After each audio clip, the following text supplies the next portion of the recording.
Nobita and the Mysterious Magic Book, The Family Hot Spring Adventure. Once upon a time, on an ordinary day in the bustling city of Tokyo, Nobita sat slumped in front of the TV, watching a dazzling magician's show. His wide eyes were glued to the screen, captivated by the magician's ability to pull off impossible tricks, levitating objects making people disappear, and controlling fire and water at will. Nobita could feel a longing inside him. He daydreamed about how much better his life would be if only he had magical powers like that magician. He wouldn't have to face Jian's bullying or endure Sunio's constant boasting. Soon enough, Jian and Sunio appeared at Nobita's house, laughing hysterically. "Look at you, Nobita! Why are you watching that stuff? Magic isn't real. You're just daydreaming again like a loser," Jian said with a smirk. Suneo snickered in agreement. "Yeah, Nobita, maybe if you had magic you wouldn't be so clumsy and slow." Their words stung, and Nobita felt the familiar wave of frustration wash over him. "I'll show them," Nobita thought to himself. He dashed out of the house, making his way to the library.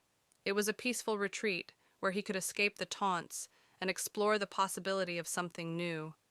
Magic.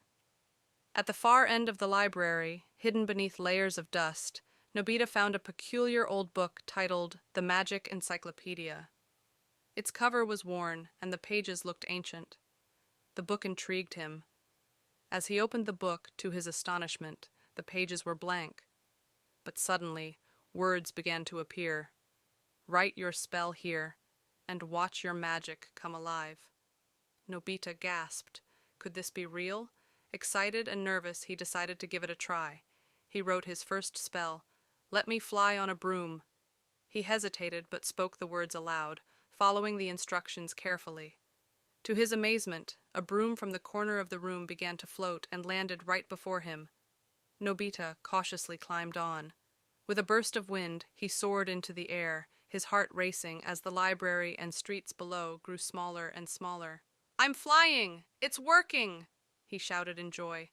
But within minutes, Nobita realized he didn't know how to control the broom. He wobbled through the air, zigzagging past buildings and crashing into tree branches. "Help! How do I stop this?" he screamed. Fortunately, Doraemon, who had been tracking Nobita's antics with his gadgets, flew up beside him with a calm smile. "Nobita, say the spell backward. That's how you stop." Nobita quickly chanted the spell backward, and the broom glided gently to the ground. Doraemon shook his head in amusement. "You really should be more careful with magic." Nobita, however, was too thrilled to listen. With the magic encyclopedia in hand, he ran back to his friends, eager to show off his newfound powers. He decided to cast spells on Jian and Suneo to teach them a lesson. But things didn't go as planned.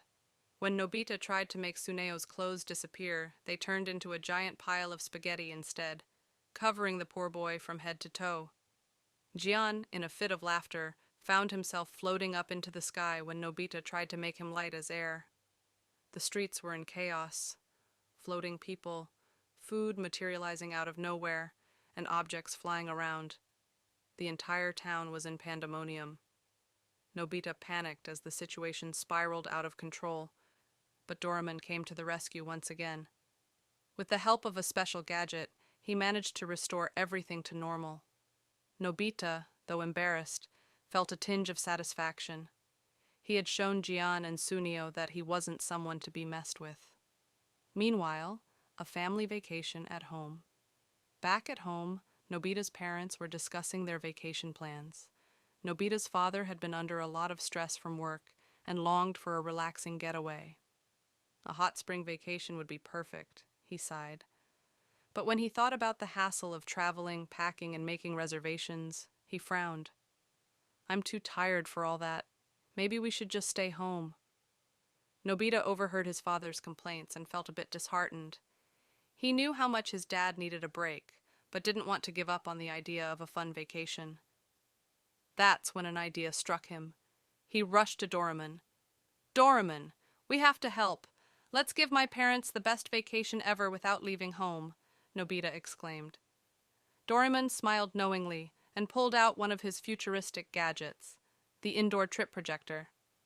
With this, we can transform your house into any vacation spot you want, Doraemon explained. Together, Nobita and Doraemon set up the projectors all over the house. In a matter of minutes, their living room transformed into a luxurious hot spring resort, complete with serene waterfalls, a soothing hot bath, and a panoramic view of the mountains. Every room in the house looked different. There was even a game room with ping-pong tables, traditional Japanese inns, and vibrant gardens. Nobita's parents were shocked at first. "What is this? How did our house turn into a hot spring hotel?" Nobita's father asked, wide-eyed. But Nobita and Doraemon encouraged them to relax and enjoy the virtual vacation. The family soaked in the virtual hot springs, feeling the warmth of the water as though it were real. Nobita's father closed his eyes and sighed. "This feels amazing." His mother, delighted by the beauty of the virtual gardens, commented on how it looked even more perfect than a real hot spring resort.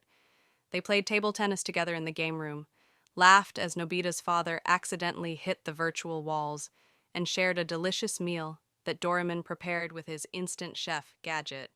Every moment was filled with joy, as though they had gone on a real trip. Despite a few mishaps, like Nobita's father stumbling over real furniture hidden behind virtual scenery, the family had a wonderful time.